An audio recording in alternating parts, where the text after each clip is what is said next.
Yes.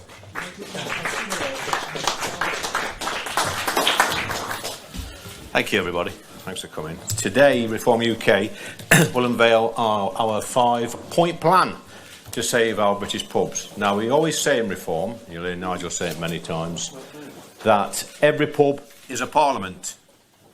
But that parliament over there is a little bit different because that still allows the Prime Minister in, and we're going to put a stop to that over the next few years.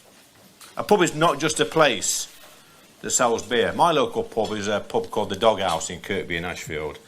And that pub every single weekend is full of England managers, it's full of politicians, it's full of doctors, rocket scientists, and it's a place full of experts on everything. But of course they're not experts, they're just people with an opinion.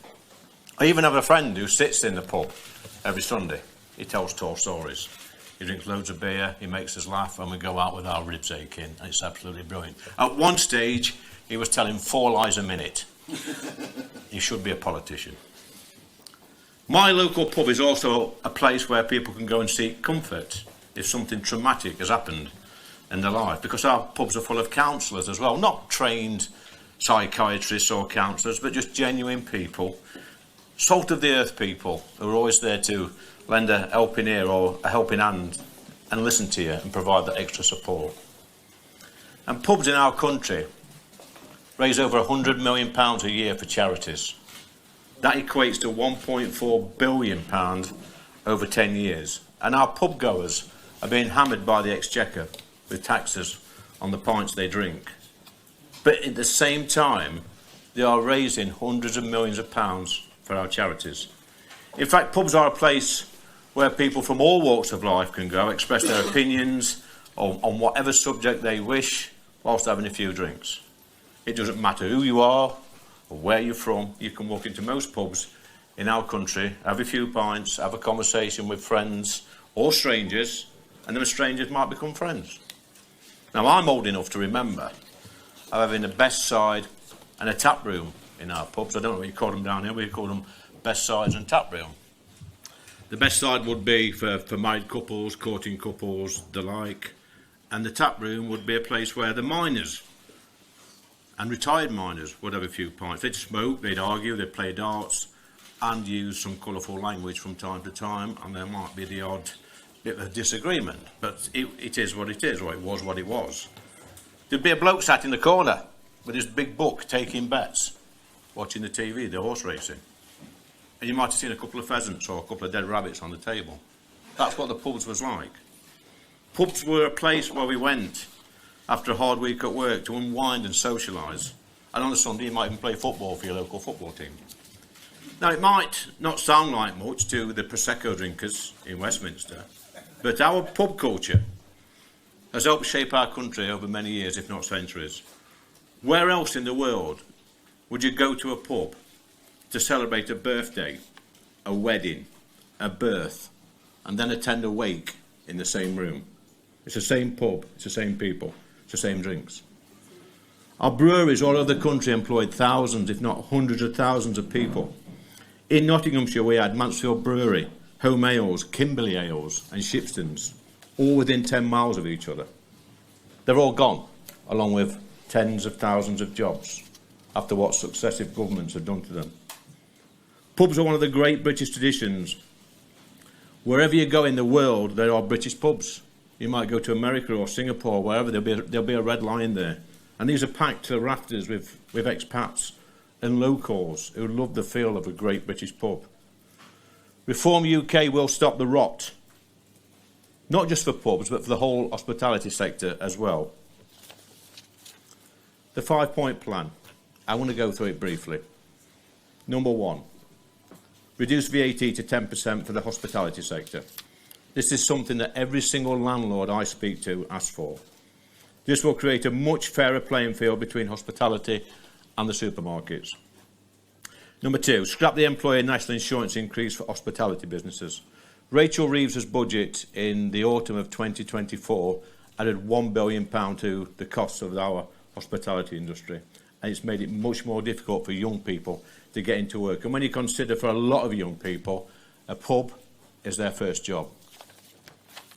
Number 3 is simple, cut beer duty by 10%. Number 4, staggered business rates abolition for all pubs over a 4-year period and prioritising venues in most need. Business rates are killing our hospitality industry. When a pub closes, it stays closed. You hardly ever see them reopen. You might drive by a year later and that pub you used to go in is now a supermarket or houses or a HMO. But the pub has gone forever, which leads me on to the next point, the 5th and final point. We have to change regulation, the beer orders, which was introduced in the 1990s. Goodness knows why, because it tied landlords into long-term contracts, and now they can barely scrape a living. As of 2024, the UK had 47,000 pubs, and half of these were owned by chains. Reform UK want to see more independent pubs, where landlords are allowed to buy their beer from wherever they want. A perfect example of this is in Ashfield. We have a pub called the New Cross. It would be safe to say, it was a pub that was struggling in a town centre. Sales were down, and the brewery, well, the chain, put it up for sale. It was up for sale for over a year. Nobody wanted it, until a colleague of mine decided he wanted to buy it. But he didn't want to buy it to be a pub. He wanted to buy it to turn it into a supermarket, a mini market. So he bought the pub. When the regulars had found out he'd bought the pub, they went to see him and they said, please keep it open as a pub, this is our pub. Bearing in mind he bought it as a mini market, he said to the regulars, okay, I will keep it open for a year and see how it goes. It was his pub. It was now a free house. He could buy the beer from where he wanted. And he found that by shopping around, he could buy the beer relatively cheap, sell it for £3 a pint and still make a decent profit. That 10 years later, that pub is still thriving. He's employing people, the pub's still going, he's making a good living. He's made such a good living, he's been down the road and got another pub, one that was shut for over a year, had the boards up, and he's done the same there. And that pub is thriving as well. So it just goes to show that if landlords can trade on a level playing field, then they can make a success. Now, people will ask, how are we going to pay for all this? It's a £3 billion package. And we will pay for it by lifting the 2-child limit for children where parents are British and work full-time. The maths have been done. Zero and his policy team have done the maths. It all stacks up. We owe it to our hospitality industry to do the right thing, to make sure they can go on trading, to make sure that every pub is still a parliament.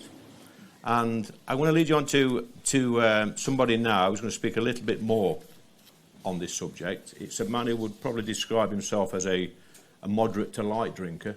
He's the leader of Reform UK, and that's Nigel Farage. Nigel.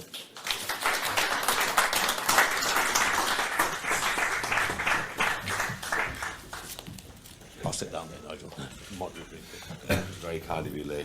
Very kind of you. Good afternoon, everybody. I have for over 25 years in Who's Who, under hobbies and recreations, listed proper pubs. So I think this is a subject about which I can speak with some degree of knowledge. The pub does matter, and every pub's a parliament is a phrase that I came up with 25 years ago.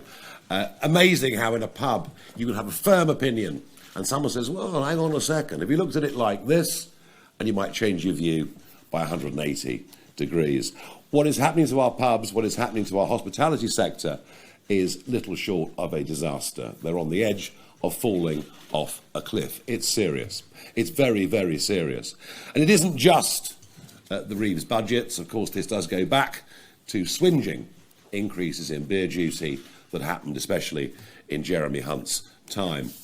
Yes, there are cultural changes. Yes, there are fewer young people drinking alcohol regularly.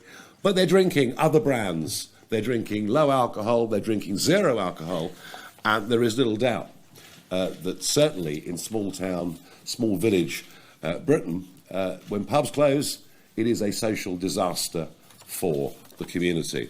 So we've tried here to put forward some quite sensible proposals. If you just think about it, VAT going down to 10%, allied to a 10% cut in beer duty, would be 44p of a pint of beer before you even begin. Average price probably of a pint of beer at the moment around about £4.80. But actually we go further with this, with changes to regulation, with the gradual phasing out of business rates. I would think within 2 to 3 years these measures would take £1 off every pint, which does at least begin to bring back some degree of competitiveness against the supermarkets. But the other killer for pubs, of course, given that many are pretty drafty old buildings, is energy bills. Energy bills have closed as many pubs in the last 5 years as any other factor. And the net zero lunacy that we were taken down by the Conservatives and now being followed by a level of fanaticism, I think is the only way I can possibly describe Miliband's feelings towards the subject, is something else that a reform government, by getting rid of all of the artificial subsidies, would yet further help our pubs and indeed our broader hospitality sector. The national insurance increases. We're now told that the Chancellor, despite her 10 years as a very senior economist at the Bank of England, didn't understand what the knock-on effects would be. And certainly bringing down the national insurance level to £5,000 a year has put paid to tens of thousands of young people getting those part-time jobs they want when they're students at university or younger than that. So this is a constructive, costed plan. Yes, it means getting rid of the proposed legislation from the Labour government on the two-child cap.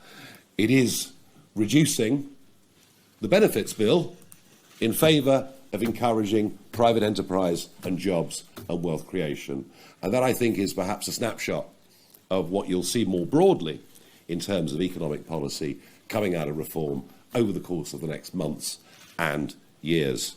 The public sector, the welfare bill, cannot go on rising unless we start to create more wealth. This plan already has been welcomed by some quite senior figures in the pub. And don't forget the brewing industry. Dozens of small breweries closed around the United Kingdom last year.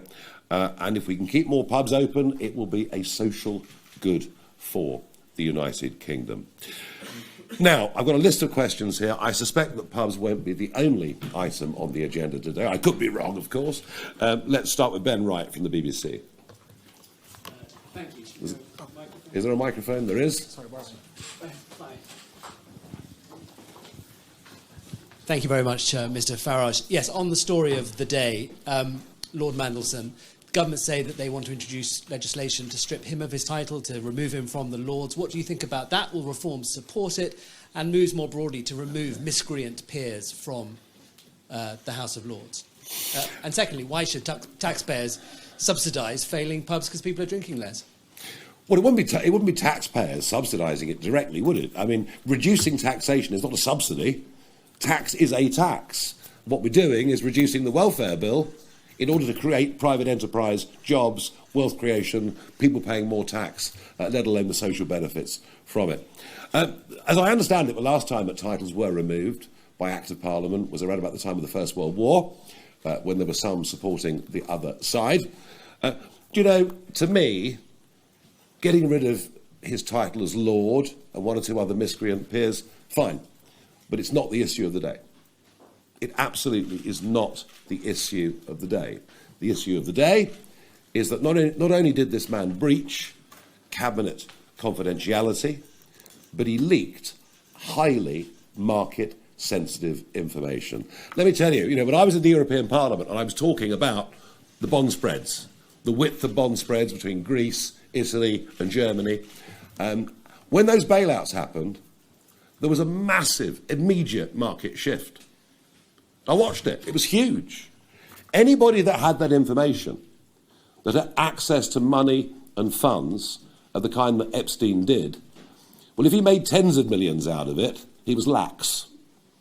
Because there was a chance to make hundreds of millions out of that trade. So quick was the shift in the bond spreads. That, it seems to me, must be bordering on criminal. There is no direct insider trading law for bonds. in quite the same way that there is for stocks, and that's been the case since 1981, the Insider Trading Act. But it is highly sensitive market information. It is government secrets.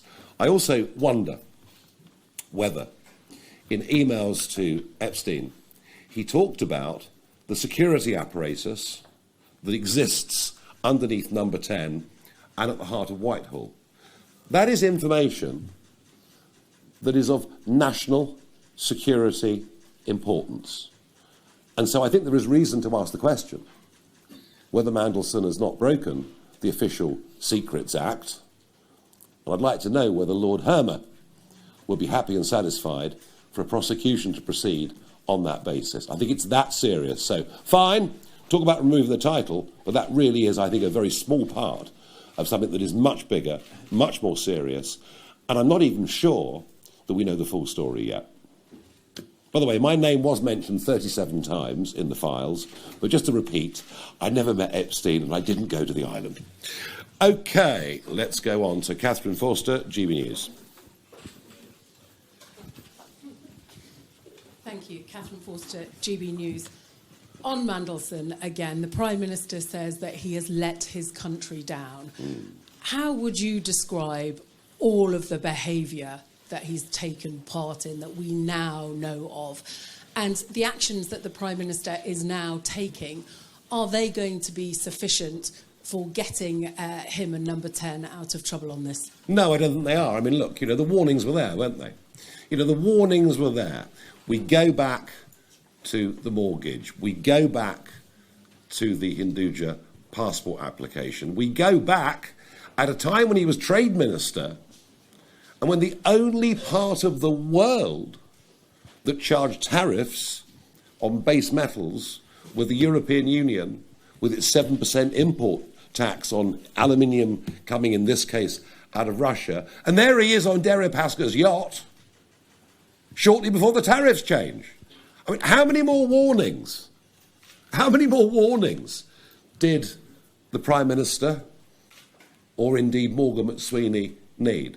They have made a grave, grave error of judgment, despite repeated warnings.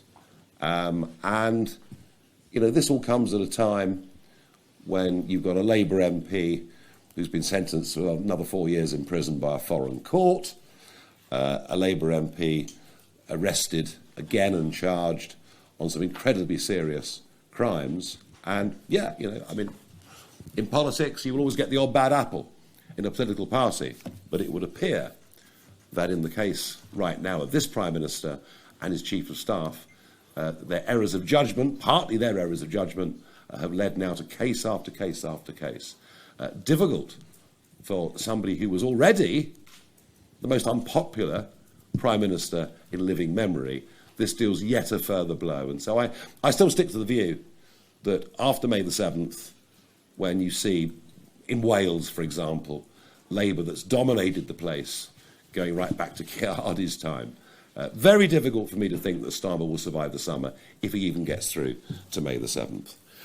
Alexander Rogers from Sky News.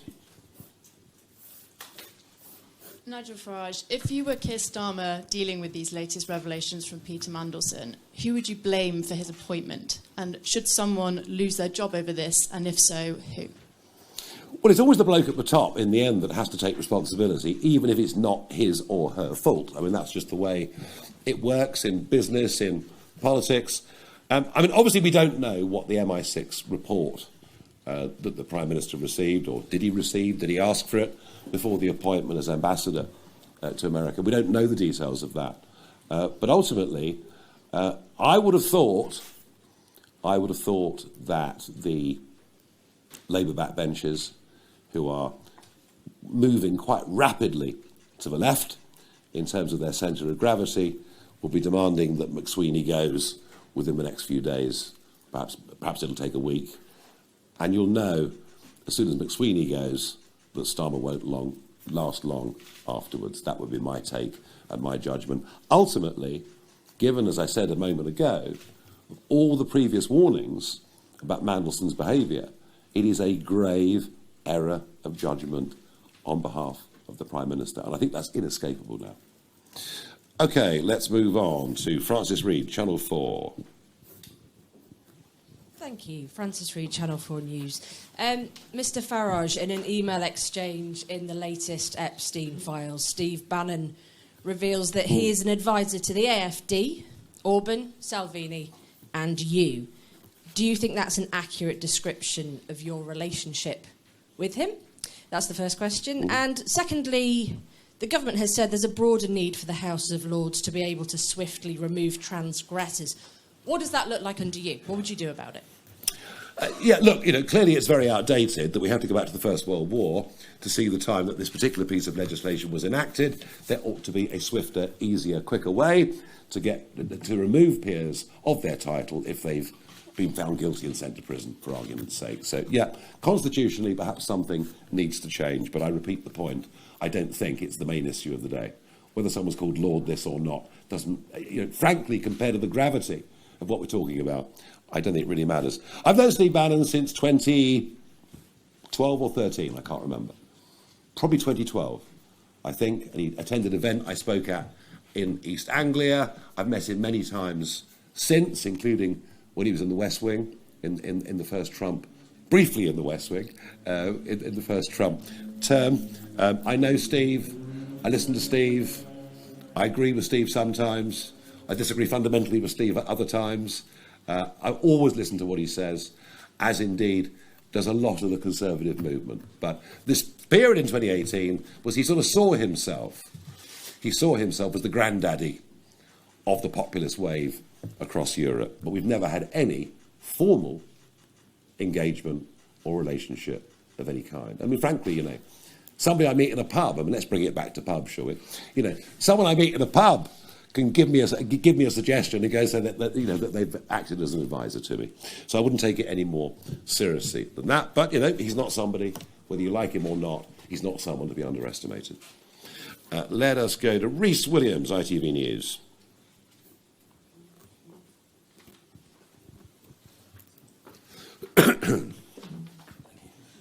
Mr Farage, you offered to work with Peter Mandelson when he was made US ambassador to try to get a good trade deal with the US, despite all of the suspicions that you had. Does that say anything about your judgment? Well, he wasn't my choice of ambassador. I thought there was somebody eminently more qualified to be ambassador. Somebody who could have walked through the door of the Oval Office, having a personal relationship with the President. Not just the President, but indeed over half the Cabinet, who were personal friends. And I thought that person would have been far more suitable in terms of negotiating good deals for us on trade, but perhaps also pushing back on elements of foreign policy that America was uttering that we were not in agreement with, be that Canada or whatever else it may be. I suspect if that person had been there, we wouldn't have seen the Chagos surrender, which of course will be the next big U-turn. That person, who's well known to me, wasn't chosen, which I think is a great shame, personally. He was there. Starmer was in number 10. I didn't like that either. But I did say to the Prime Minister, if I can help you with anything, with the relationship with Trump or any of the administration, I will do so, because it's in the national interest. And that's what I said at the time, and I meant it sincerely. Thank you. Let's go on. Tim Stanley from the Daily T.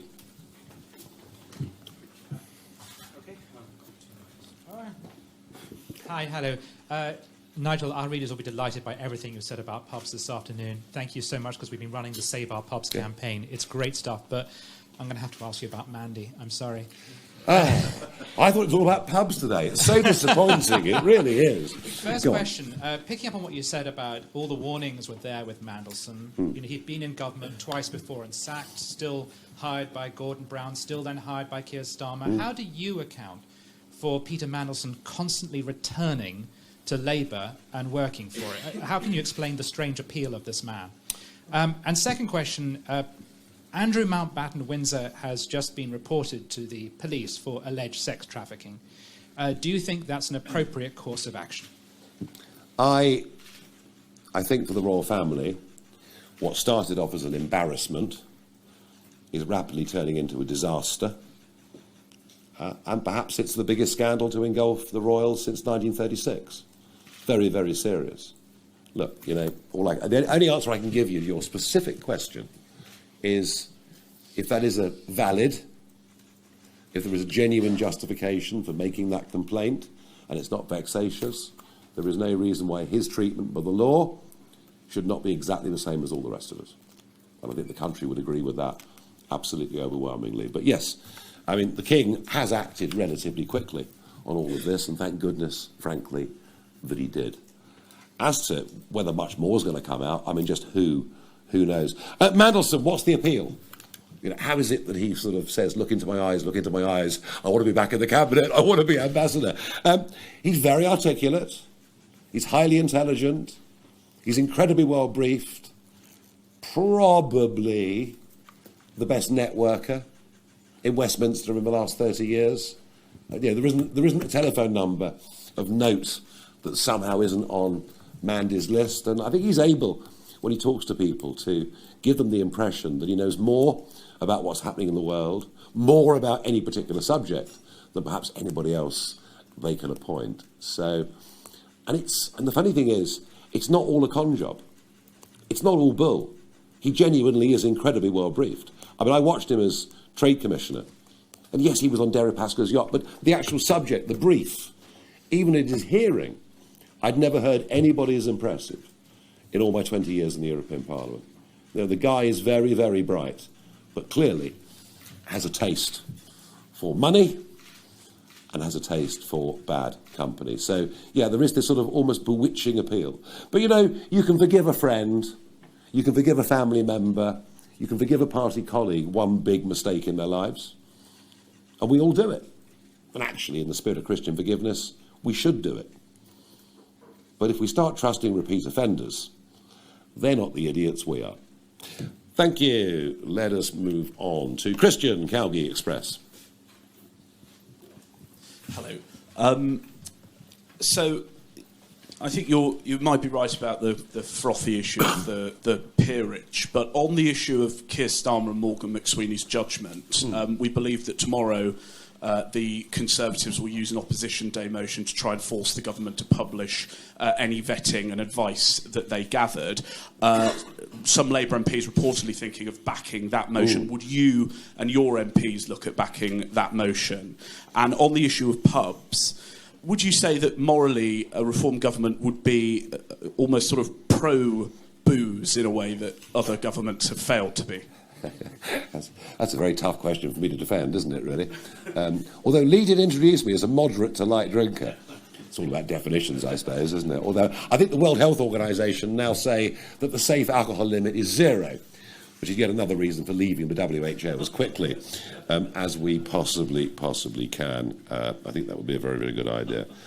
Look, it's nice to know that the Conservative Party is still capable of the odd good idea. So I think we probably is. I think we would support that.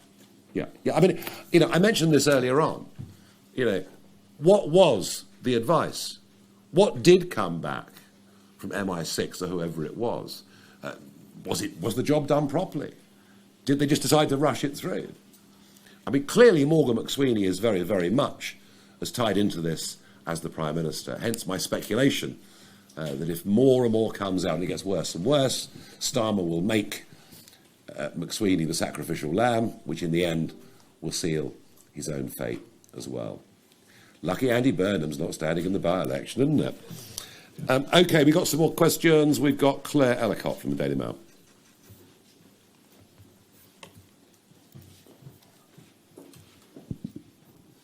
Thank you. Should Lord Mandelson and Andrew Mountbatten-Windsor be made to testify before Congress? Thanks. Well, they can't be forced to, is the first point. The second point is, you know, when you testify before Congress, it's real. I did it back in the autumn over the free speech issue, and you're there, and, you know, your hand is on the Bible or whatever particular book you choose, and, you know, you swear it. I mean, you are effectively in a courtroom. I'd love to see the Palace of Westminster and our committees turn back into being that because that building does have the ability to turn itself into a court. We get much more scrutiny of government ministers and government decisions if we did that. We can't force them to go, but I think in the case of in the case of Andrew, if he doesn't go, he'd probably never be able to show his face in public again. It's probably the only chance he's got, to some degree, at least I think, to clear his name, unless there are things that happen that we don't know about and that are incredibly grave. But if Andrew believes that, his judgment was flawed, he did things he shouldn't have done, but they weren't coercive, they weren't outside the law, if he believes those things, then he ought to go for his own sake and testify. Otherwise, he's going to be stuck at Marsh Farm, or probably more likely living in the Middle East, never to be seen again. So I think, from his perspective, he absolutely should do it. I don't really see Lord Mandelson volunteering for it somehow. Martina Bett from The Sun. Thank you, Nigel.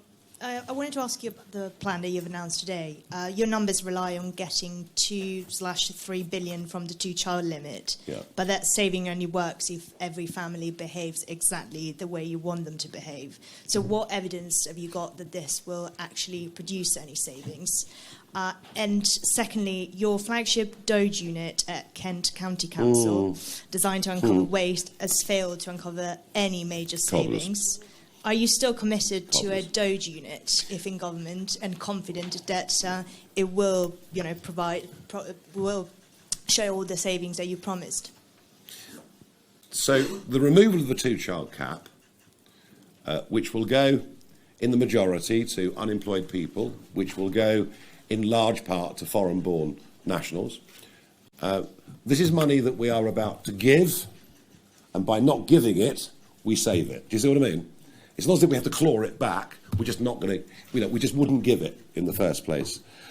On Kent County Council, I think, frankly, well, it's interesting, isn't it? Never before in the history of British politics have county councils received so much scrutiny or so many questions during PMQs. Remarkable that 2 Kent Labour MPs managed to ask 6 PMQs in the space of 2 months. I don't know what the mathematical odds of a backbencher, 2 backbenchers from one county coming out are, but they are tens of thousands to 1. Kent County Council has made cost savings already of just over £100 million and has earmarked savings over the course of the next few years for several hundred million other. Did we inherit a massive debt trap? Does Kent have to take all the so-called under-18s that come across the English Channel and put them up at their own cost? Yes. Are finances difficult? Yes. But have we kept council tax rises to inflation or below across nearly all of the councils that we run? The answer is yes. Our council tax rises are less than the authorities that are controlled by the other parties. And we have made savings of £100 million in Kent. And if the Financial Times choose not to report that this morning, then frankly they are just plain wrong. OK, let's go to Peter Schnapwagers. Is that the right pronunciation? No? Help me, tell me. More snapbangers, but hopefully... OK, fine. Hopefully many opportunities. I won't get it wrong again, I absolutely promise you. Or I'll buy you a fine, I promise. My question's back on pubs, which should be good news for you. You mentioned there that in small village Britain, it's a social disaster for the community, the loss of pubs. And so would reform therefore abolish Labour's plans to cut the drink driving limit, by which even having one drink could send you over the limit? Yeah, I mean, in so many villages that I can think of in England, the post office has gone, sort of post office general store's gone, the pub's gone, the church has got a Marxist vicar. No, I'm joking. Well, actually, it's probably true in most cases. And so, the sort of social life is completely knocked out of communities. People don't see each other, talk to each other. It's actually very, very sad, and it leads to a lot more, very sad, lonely people, quite frankly. Look, as far as the drink driving limits are concerned, leave well alone. There is not a problem with this. I know there is the Cromwellian streak of urbanites that run Labour, who just think you just, go by public. If you want to go for a beer, go by public transport. Well, that's fine, if you're living in London or Manchester or Birmingham or Sheffield, but it ain't fine if you're living out in the countryside. And I honestly think changing the level of the drink drive law is, in terms of a list of priorities facing this country, down sort of, it's not even in the top 50 issues that need to be dealt with, and it would be a further unnecessary hammer blow to the pubs for almost no benefit whatsoever. I also rather suspect that drug driving is now becoming a much bigger issue in the country than drink driving, where, in the case of 99% of drivers, they do drink and drive responsibly. OK, we've got a few more. Max Young from Guido. Hi, Max from Guido. Nigel, on pubs, hotels and restaurants are actually worse hit by Labour's business rate tax hikes. Are they going to benefit from the phased removal of business rates that you've got planned here? And one more, Carol Vorderman has called you a grifter and a liar, and she's pledged to enter politics this year. What's your response to that? I'm looking forward to it. Marvellous. People can abuse me all they like. And I never, ever bother to return the compliment. I might have teased people over the years for being damp rags, but I've never actually really verbally assaulted or abused anybody. I'm not going to start now. I just, it's sad. But hey, bring it on. Come us down in Clacton. We will look forward to seeing it. Sorry, first part of your question, I forgot. Hotels and restaurants. Oh, yeah. No. Read the document. This is for the hospitality industry. So they're getting business rates Yeah. as well. Yeah. It's not just pubs. Phased transition over time. Look, and to be fair, the other parties have talked about this too. Business rates almost take us back to a feudal time. And when you've got all the online retailers and other people not subject to business rates, it genuinely is a tax on the high street. It is closing down pubs, closing down businesses. We have to phase it out and replace it. But it's all there in the document, and the sums are there as well. OK, Aggie Chambra from LBC. Thank you, Aggie Chambra, LBC. Nigel, can you guarantee that none of your top team are going to be caught up in the Epstein scandal? Have you got those assurances from them? And also, among these files, there are 1,056 documents that name Vladimir Putin, 9,000 that refer to Moscow. Do you think there needs to be an investigation into the link between Jeffrey Epstein and Russia? I don't know, but I did receive today a message from somebody who used to be in the intelligence community, who did say pretty much exactly what your question's intimating. Could that have been the source of the really big money that Epstein had? I don't know. I'm not going to comment either way on that. But should we be looking at it? Absolutely. Well, it does look like this guy was attempting to blackmail as many prominent political and business figures as he possibly could. There's almost no other explanation for why people were being photographed to such a degree. Look, I mentioned 37 times. Nick Candy's exchanged emails with him, trying to sell him apartments or whatever. Beyond that, I'm not aware that anybody in Reform had ever even met Epstein. I might be wrong, but do I think any of the top team, was Lee a regular in New York in those days? I think he was working in the pit, wasn't he? So I don't think Lee's in there. No, I think the answer is no.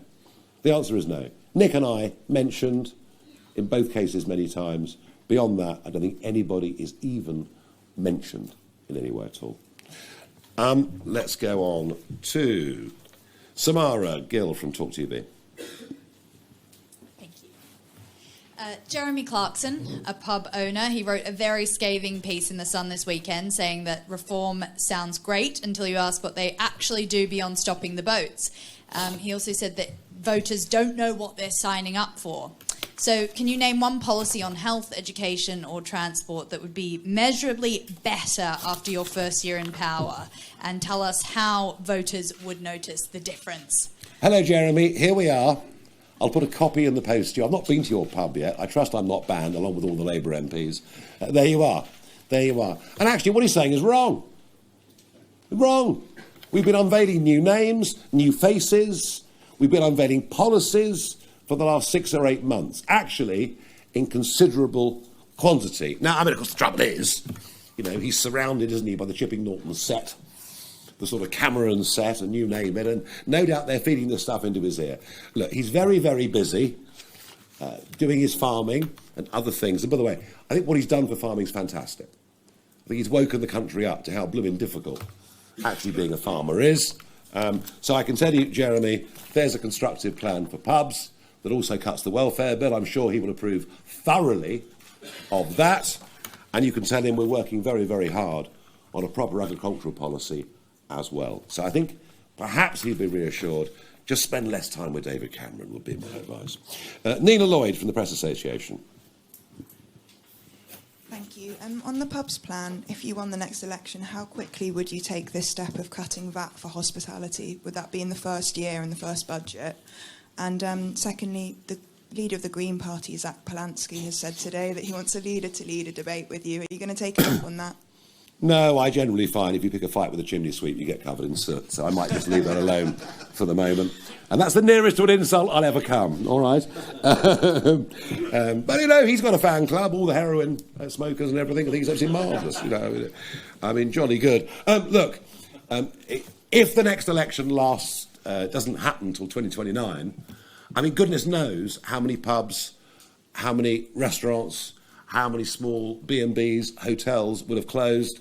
It could be absolutely terrifying by the time we reach that point. And look, you know, if we get to that point, it'll all be a question of what priorities are. You can't do everything overnight, but you have to try in your first 100 days to do as many practical, straightforward and relatively easy things. And this, of course, would all be lumped in to what would happen in a first budget. So the answer is reasonably, I think sensible answer is reasonably quickly. Will Hazel from the iPaper. Hello, thank you. Nigel, you said earlier about Peter Mandelson being the best networker in Westminster, having everyone's numbers in his phone. I recall he wrote or gave an interview to the FT in which he talked about if he was ambassador, he might use yourself, people like Elon Musk, as a bridge to the Trump administration. Did he ever ask you to brief him on Trump before he went to America, and did you brief him in any way? And on pubs, in terms of reinstating this benefit cap, whatever you think about the cap, these are quite poor families.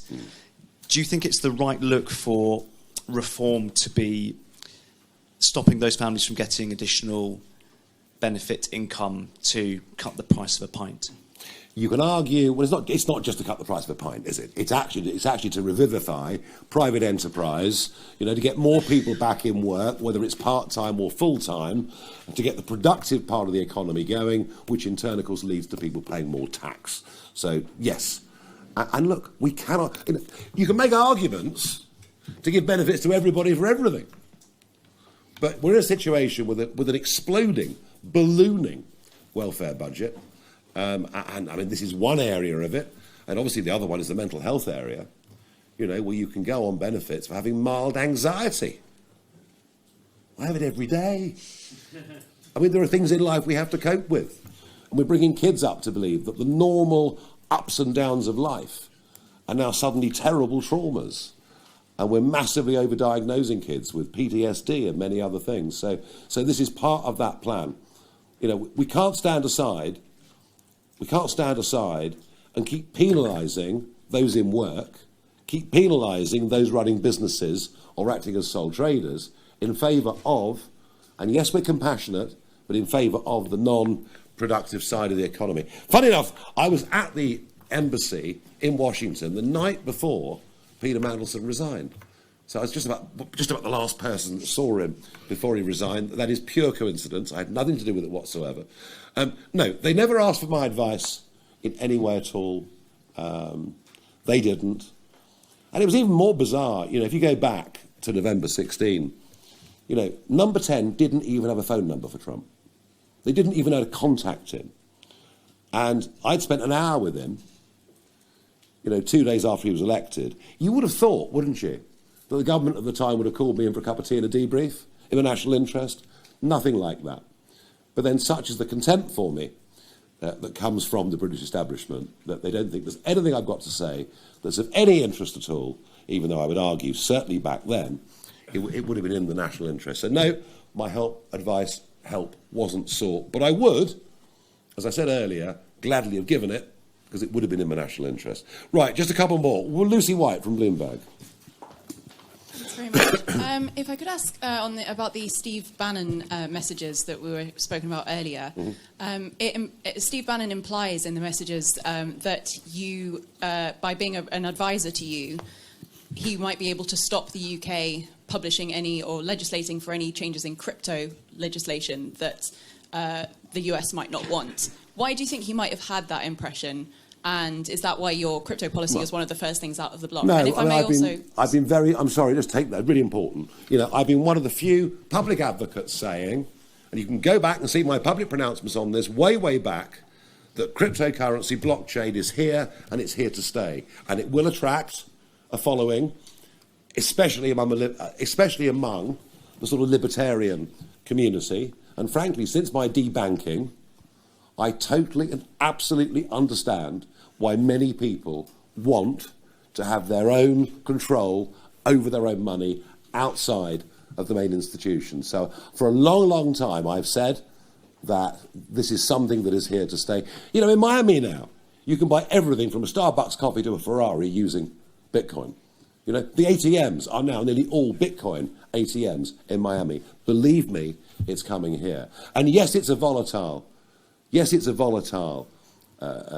currency, commodity, asset, call it what you will. It's 33% down right now on what it was about 4.5 months ago. But, you know, buyer beware. It's a big boys' game, big girls' game. And I promise you, it's not disappearing. And there is absolutely no way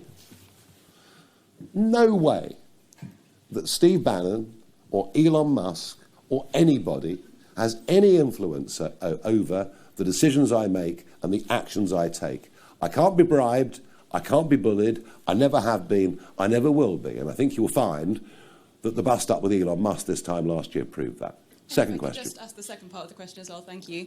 The messages that you referred to that include Nick Candy, it appears that Nick Candy had a friendship with Ghislaine Maxwell. Were you aware of that beforehand? Yes. And have you spoken to him since about exactly what shape that friendship involved?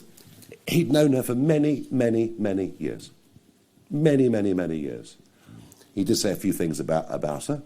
They weren't all necessarily that obliging, but you'll have to ask him yourself. Nick knows everybody. Nick is another great networker, and he's very, very good through his network at selling the most incredibly luxurious and expensive penthouses and properties. That's what Nick does, and he's probably been better at it than anybody else. Two more. Archie Earle from Unheard. Thank you. Archie Earle, Unheard. Based on what you've seen, Mr. Farage, do you think Peter Mandelson should face prison time? And just on the high-profile Labour defector that you mentioned a couple of weeks ago, do you have any update on that at all? Work in progress on that. In fact, there are 2 or 3 formerly quite senior Labour figures that we are in negotiations with, and I'm absolutely confident that over the course of the next few weeks we will have some ex-Labour names or Labour names of some substance, maybe even 1 or 2 that want to stand for us coming up before too long. Look, I can't comment on your first question. I'm not a judge. I haven't seen the evidence, but I do think the leaking of market-sensitive information is potentially a criminal offence. And I genuinely ask the question again, and I hope some of you guys pick up on this. I think there are questions to ask under the Official Secrets Act about him telling a foreign national about the security architecture that exists beneath Number 10 and beneath Whitehall. I think there's some very, very serious questions to be asked. Let's end with Dave Burke from the Mirror. Hi, thank you very much, Mr. Farage. Mr. Anderson, when he was talking about the pub plan, mentioned that you'd crunched all the numbers. Have you done an impact assessment to see how many children you think would be affected by this? And just if I may, to kind of build on what you've said previously, this is the latest instance where you've mentioned restricting benefit access to foreign nationals. If you were Prime Minister and a foreign national happened to lose their job through no fault of their own, if they were made redundant or something, what would your advice to them be? We'd be compassionate and sensible in every case, but I'd advise you to have a look at the Swedish newspapers today, and you'll find the Swedes are removing indefinite leave to remain. The Swedes are removing automatic right to citizenship after a 5-year period. I think you'll find the Swedes are following pretty much exactly the things that we have been talking about. The impact assessment from where we are today would be zero, because at the moment there is a 2-child cap. There may not be a 2-child cap at some point in the future. The impact assessment change on today would be zero. I see a Guardian hand up over there. Thank you. I think I got missed off the list because we registered late. So that's right. You're here now. Ask away. Like everyone is asking 2 questions, so I'll keep them very quick. Yeah. The first one is that Tommy Robinson has endorsed Matthew Goodwin for Has the he? by-election. Okay. And obviously you've, many times over the years, have distanced yourself, said you want nothing to do with him. As yet, Matt Goodwin hasn't said that. Do you think that he should? And the second one, there's a story in the Sunday Times that a conveyancer called John Richard Simpson has given £200,000 to your party. And he's the head of this little-known interior design firm that's donated 7 other times to the party. Do you know him? He wouldn't tell the Sunday Times what the source of the funds were. No, he wasn't one of my contacts. No. Most of the donors I know, certainly all of the big donors I know, and you'll be finding out a lot more about that, of course, in a few weeks' time when the Q1 figures are published, and you'll be perhaps quite surprised by what you see. But I didn't know this individual. But I did look at the story, did check it out with our compliance department. Everything's legal, everything's above board. They can speculate about this individual till the cows come home, but it's a legitimate company. He's a perfectly legitimate donor. Look, whoever endorses you, doesn't endorse you, I don't think it really matters, frankly. I don't think, I'm not bothered. Tommy Robinson will do what the hell he likes. It's nothing to do with me, nothing to do with the party. And you'll find, I think we even had an endorsement from somebody known in the adult film industry recently, but we chose not to comment on that, and I'll choose not to comment on this. Thank you, everybody.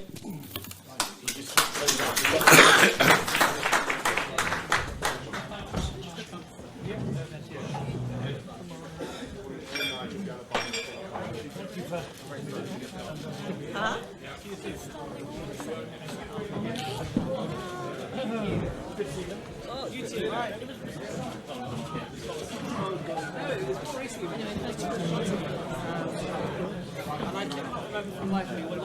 must have been you in France. Yeah. I was better with you. Yeah, so maybe He's like, I've got to take a break. The money did get paid. Good to see you.